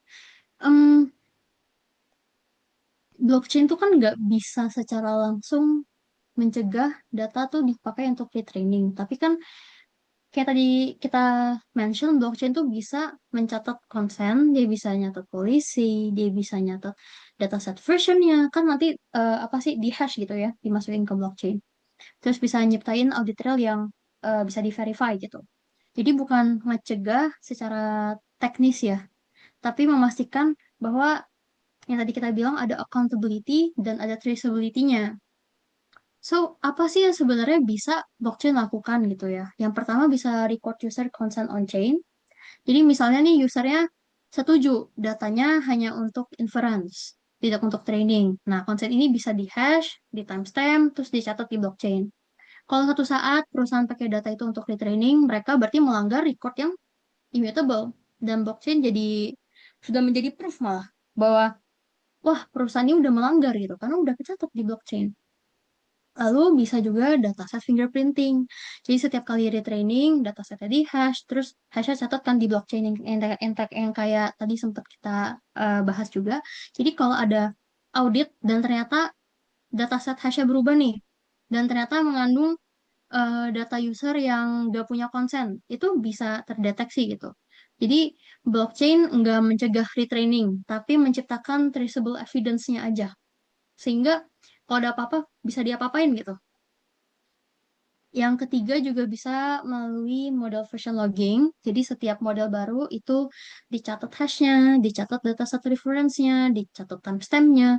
Kalau tiba-tiba performance-nya berubah drastis, kita bisa audit jadinya.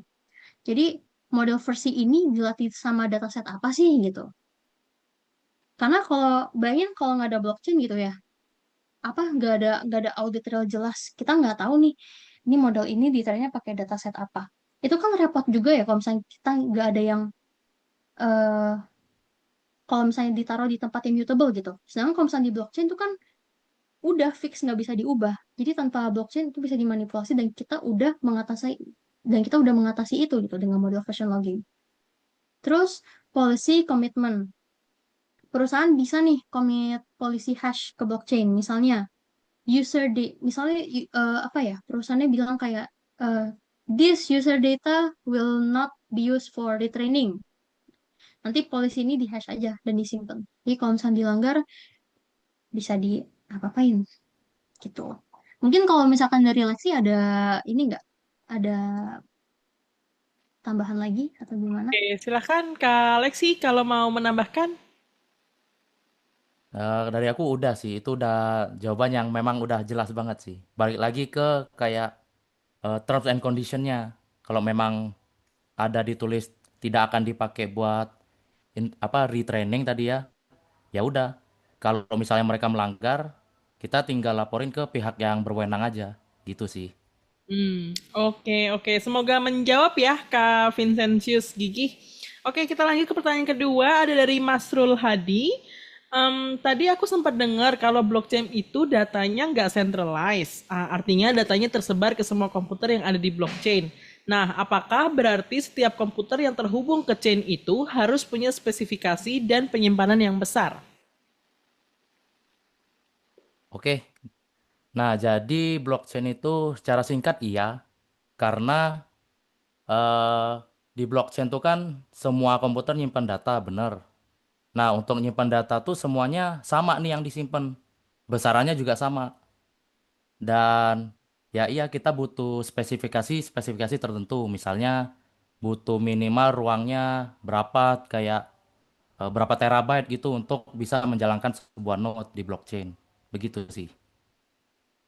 Oke, baik. Dari Kak Shanis nggak ada ingin menambahkan ya? Atau ada? Aku nggak ada.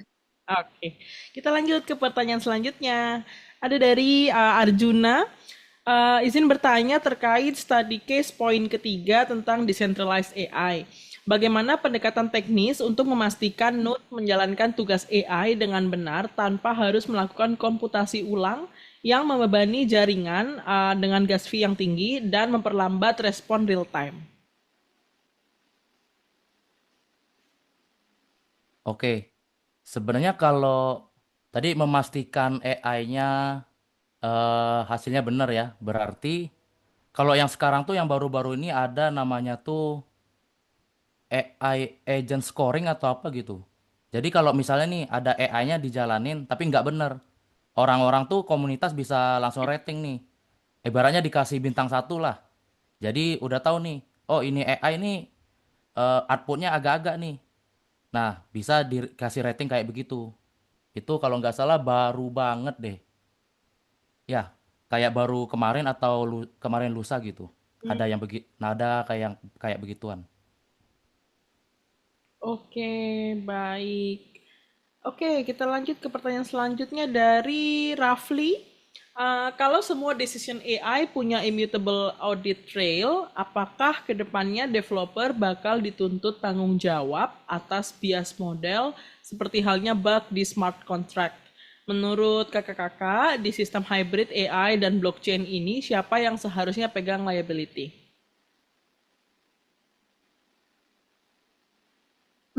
Kalau misalkan menurut aku pribadi, aku jawab nanti mungkin dari Lexi bisa bantu jawab.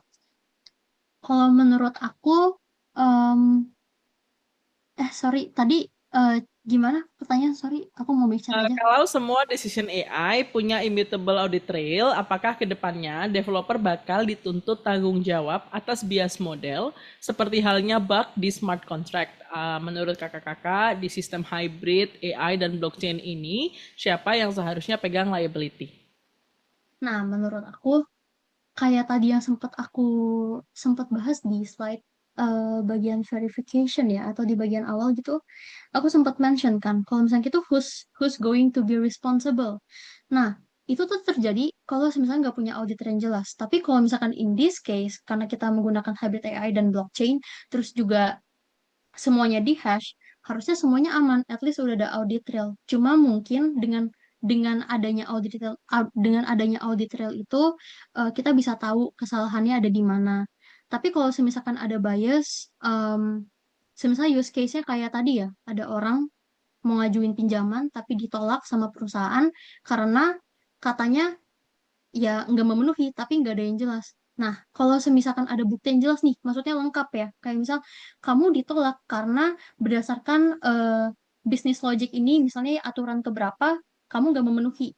Itu kan ada jelas, tapi semisalkan itu salah, yang bisa dituntut itu ada di developernya. Karena seharusnya sebelum itu masuk ke level production, akan ada banyak testing yang dijalankan secara berulang-ulang gitu, secara banyak.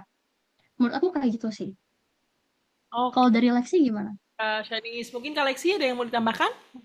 Ya, menurutku sih dari developernya juga sih. Karena kan kalau kesalahan kayak sistem nih, eh kan udah ada audit trailnya tuh.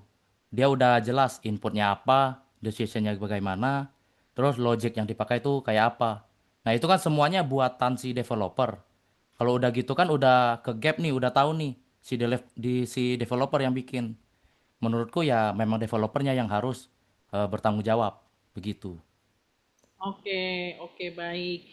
Oke, karena keterbatasan waktu, kita ke pertanyaan terakhir ya untuk sesi kita hari ini. Dari Leandro, saya mau bertanya, kalau misalnya terbukti ada kesalahan pada AI yang sudah diverifikasi oleh blockchain, lalu selanjutnya apa? Karena dari yang saya lihat, blockchain hanya menunjukkan apa yang salah dari AI, bukan memberitahukan penyebab kesalahan dari AI. Silahkan, mau dari Kaleksi atau dari Kasyanis? Kayaknya pertanyaannya lumayan berbobot, jadi ini pembicara kita membutuhkan waktu untuk berpikir. Boleh, silakan dari Kasyanis atau Kaleksi?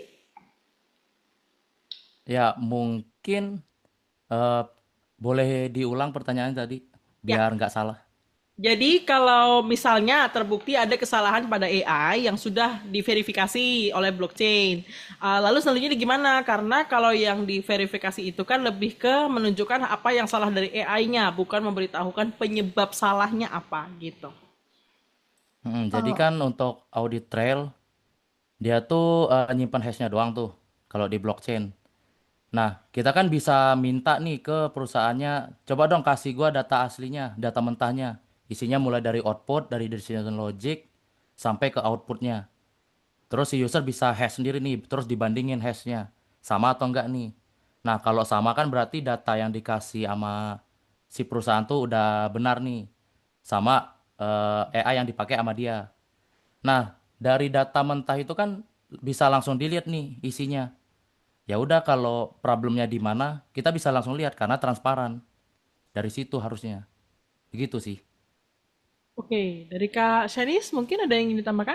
sebenarnya apa yang dikatakan sama Len tuh benar. Kalau semisalkan eh, sejauh ini blockchain tuh cuma nunjukin apa yang salah sama AI-nya kan, bukan ngasih tau penyebabnya.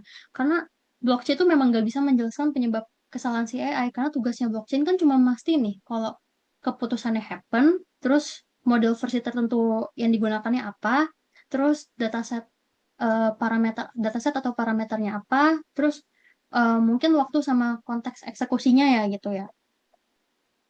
Terus paling kalau semisalkan ini happen, kita bisa melakukan identification version sama konteksnya apa.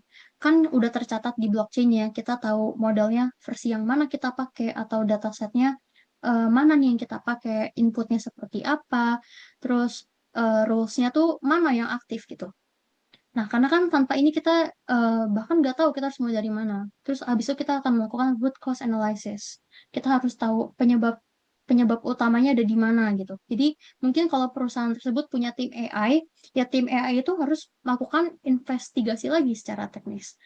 Hmm. Mungkin penyebabnya ada di data bias atau mungkin overfit gitu ya. Atau bisa juga ada prompt ambiguity yang terjadi. Nah, habis itu baru melakukan tindakan korektif. Jadi setelah udah tahu root cause-nya apa, bisa dikoreksi lagi gitu. Kita retrain modelnya. Mungkin kalau datasetnya bermasalah, kita perbaiki datasetnya. Terus tambah guardrail. Terus naikin juga threshold confidence-nya. Lalu tambahkan juga human in the loop. Jadi harus ada human yang berperan juga di sana. Lalu bisa juga kita rollback ke model versi lamanya. Mungkin bisa juga kan model versi lamanya yang lebih baiknya bisa di rollback ke situ.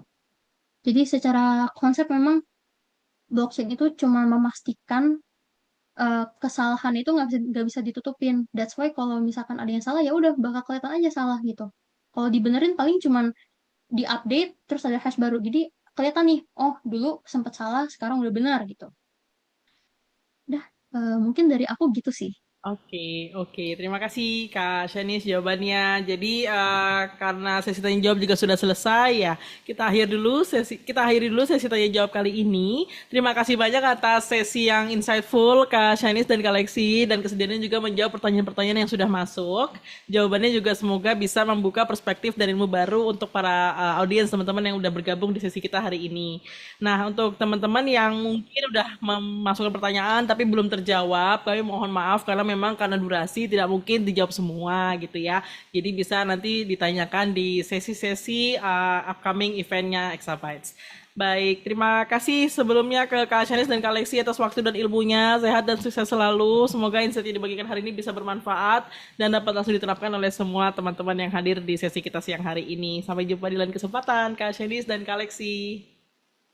Oke, setelah kita tadi menyimak materi yang penuh insight dan sekarang waktunya kita masuk ke sesi yang ditunggu-tunggu. Tadi aku sudah janjikan ada kuis yang akan kita bawakan sore hari ini. Jadi kalau dari tadi sudah menyimak materinya para pembicara harusnya bisa menjawab kuis-kuis ini ya. Nantinya akan ada 5 pemenang yang akan mendapatkan 10 USD coin yang akan masing-masingnya nanti dapat dari tim BlockDev ID. Oke, jadi di layarnya teman-teman sekarang sudah ada QR. Bagi teman-teman boleh kalau misalnya lagi pakai device satu aja bisa klik aja menti.com, kemudian masukkan kodenya 52049763. Nah, nanti bisa nanti join dulu ke mentinya, bersabar biar semua teman-temannya masuk dulu, baru nanti kita start quiznya ya. Biar adil semuanya nanti bisa join di quiznya dan punya kesempatan menang yang sama. Oke, jangan lupa kuis kali ini juga nanti ini ya cepet-cepetan ya, nggak cuman benernya doang gitu. Jadi semakin cepat menjawab, semakin tinggi poinnya didapat dan semakin tinggi juga kesempatan untuk menang masuk ke top 5 yang nanti akan mendapatkan USDC sebesar 10 untuk masing-masing pemenang dari BlockDev ID. Oke, mungkin kita bisa mulai. Bagi teman-teman nanti yang mungkin ketinggalan nge-scan QR code-nya, tetap bisa join karena ini jalan terus aja kok kuisnya. Jadi tetap join aja di menti.com, kemudian pakai kode 52049763. Oke, kita lihat sudah ada 40 orang yang sudah bergabung. Audiens kita siang hari ini ada sekitar 80, jadi masih separuhnya. Apa 3 karakteristik unik blockchain dibandingkan dengan database tradisional? Silahkan teman-teman, ada beberapa pilihan jawaban. Transparansi, inskripsi, dan auditability. Oke, ketahuan yang menyimak dan yang tidak menyimak ya. Yang 18 berarti menyimak. Oke, kita lanjut. Oh, sebelumnya kita lihat siapa yang memimpin poin di pertanyaan pertama. Ada Pradipta. Oke, kita lihat apakah dia bisa bertahan sampai akhir ya. Masuk ke pertanyaan kedua, ada Mungkin Mbak Admin agak pelan-pelan ya ininya saya bridging dulu. Pada blockchain agar tidak bisa diubah atau dihapus. Nah, ini bisa pakai enkripsi, gas fee, smart contract atau kriptografi. Buktikan teman-teman kalau tadi teman-teman menyimak, pastikan jawabannya benar. Oke, ada sekitar 20 orang yang jawabnya salah, tapi yang 17 beruntung. Oke, kita lihat apakah Pradipta masih memimpin. Disalip sepertinya. Kita lihat poinnya. Tada. Joni sekarang yang memimpin. Tapi itu ada yang fastest tuh, Halim. Oke, dipertahankan, masih panjang perjalanan teman-teman. Mari kita lanjut ke pertanyaan selanjutnya. Oke, pertanyaan ketiga adalah apa itu gas fee? Silakan dijawab teman-teman. Apakah gas fee itu biaya yang dibayarkan per bulan? Atau dia biaya yang dibayarkan per transaksi? Atau dia hadiah karena telah menggunakan blockchain? Oke, wah kalau ini urusan biaya ternyata pada menyimak tadi ya. Oke, 33 orang yang benar. Mari kita lihat posisinya apakah ada perubahan. Sepertinya seru ya, saling menyalip ini pesertanya. Tidak ada satu orang yang menempati posisi satu dari awal. Tuh, kan kesalip. Sekarang ada Lean. Oke, kita lanjut ke pertanyaan keempat. Mungkin rame kayaknya, sudah lebih dari 40 sekarang yang join. Ya, apa nama program yang berjalan di atas blockchain dan melakukan eksekusi secara otomatis? Kita lihat teman-teman apakah berhasil menjawab dengan benar. Jawabannya adalah smart contract.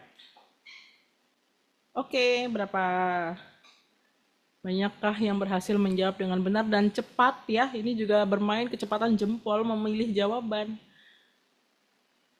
Oh, wow, masih bertahan Lean di posisi 1. Oke, apakah dia bisa bertahan sampai akhir? Mari kita lihat, lanjut ke pertanyaan kelima. Oke. Mengapa dalam integrasi AI dan blockchain kita hanya menyimpan hash data di blockchain, bukan seluruh data mentahnya? Apakah karena blockchain tidak bisa menyimpan data sama sekali, atau karena data mentahnya kalau disimpan di blockchain mahal dan tidak efisien, atau hash itu membuat data jadi akurat? Jawabannya adalah karena menyimpan data mentah di blockchain mahal dan tidak efisien. Oke, kita lihat apakah ada perubahan di posisi leaderboard. Sepertinya bertahan Kak Lean.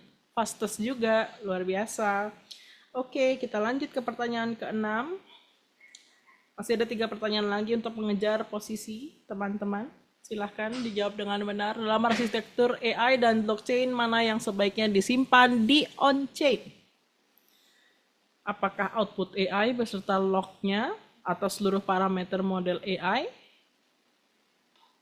Jawabannya adalah hash dataset, fingerprint model, dan metadata audit. Baik.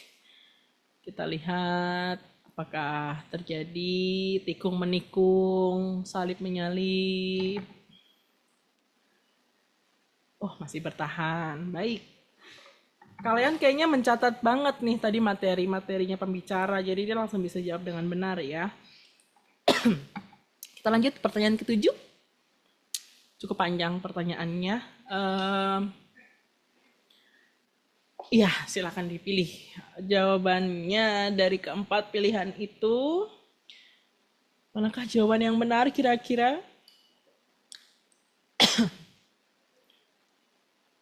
Karena metadata cukup untuk membuktikan keaslian keputusan tanpa membebani biaya dan performa. Baik, ada 36 orang yang benar. Kita lihat apakah ada perubahan.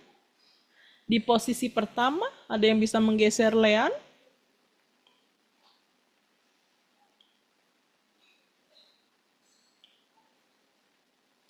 Oke, yang geser yang bawah-bawah, Leannya bertahan.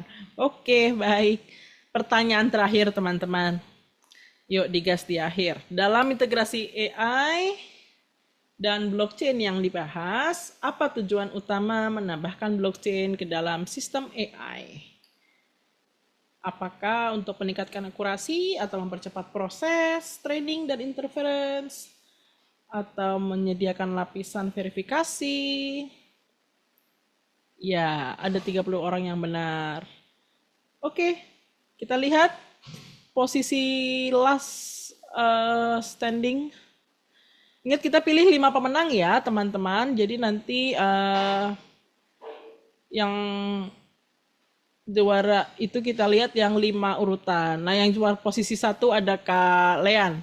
Jadi nanti untuk Fraski, Halim, Ahmad, Bahaudin, dan Rafli juga akan dapat. Tapi nanti akan dihubungi oleh tim BlockDev ID untuk klaim hadiahnya tadi ya yang 10 USDC. Oke, kalau begitu sudah selesai kuisnya, sudah terbagi hadiahnya, tapi masih ada lagi hadiah dari Exabyte gitu kok. Sebelum aku bagikan siapa yang menang penanya terbaik, sebelumnya teman-teman bisa untuk nanti mendapatkan e-certificate bisa mengisi form link feedback yang akan nanti dikirimkan di kolom chat ya. Jadi atau bisa juga langsung scan QR code di layar kalau nanti tertampil. Atau kalau nggak sempet nanti kita kirimkan di kolom chat juga. Jadi teman-teman tinggal klik atau di copy paste dulu di tempat lain untuk nanti bisa mengklaim dan mengisi. Kemudian pastikan juga kalian sudah memiliki akun Exabyte. Kalau misalnya belum, nanti bisa langsung di sign up dulu aja gitu ya. Oke, tertampil sudah feedback QR code-nya. Jadi silahkan boleh di screenshot dulu, boleh di linknya juga nanti kita akan cantumkan di kolom chat sih. Jadi no worries, nanti bisa langsung di klik aja dari kolom chat. Oke, baik. Kalau begitu mungkin tadi masih terhutang 1 hadiah lagi nih untuk penanya terbaik. Tapi sabar, kita pesan-pesan sponsor dulu. Untuk Exabyte, jangan lupa tadi di awal sudah diumumin kalau kita sekarang lagi ada promo untuk .id 2 tahun. Ini juga lagi banyak tunggu ya, karena .id itu biasanya cukup karena harganya cukup tinggi. Nah, tapi sekarang lagi promo nih dari 420.000 ke 300.000. Jadi kapan lagi dapat .id harga segini. Jadi pastikan teman-teman harus selalu pantengin juga akunnya Exabyte untuk tahu promo-promo domain atau hosting atau produk-produk Exabyte lainnya yang ada di exabyte.co.id. Jadi segera langsung ke exabyte.co.id untuk klaim domain.id 2 tahun. Jadi hanya berlaku untuk pembelian 2 tahun ya teman-teman. Kalau cuma beli 1 tahun, ikut harga 1 tahun. Oke, dan juga jangan lupa untuk follow akun Instagram blockdev.id untuk bisa update terkait informasi ataupun event-event menarik terkait blockchain dan Web3.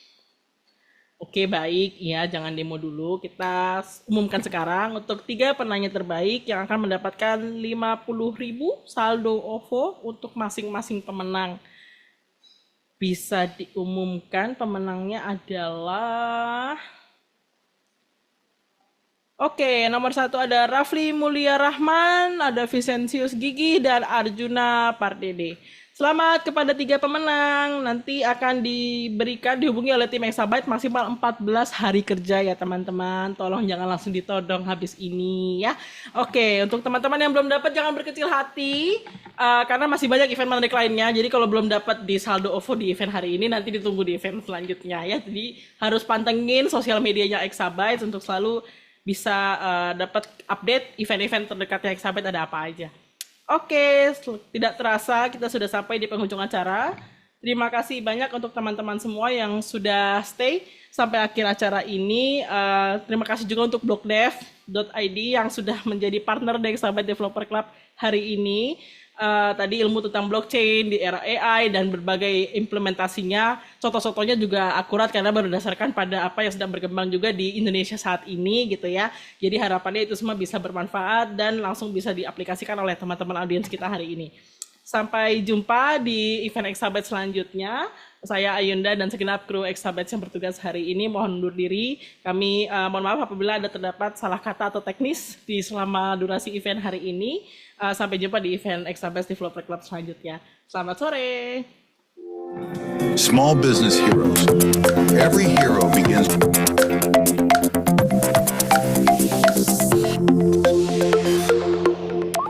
Small business heroes. Every hero begins with an idea. Choose the perfect name for your website, from hosting to a beautifully designed website. Get your business on a line with the perfect domain from Exabytes. Exabytes. Grow digital.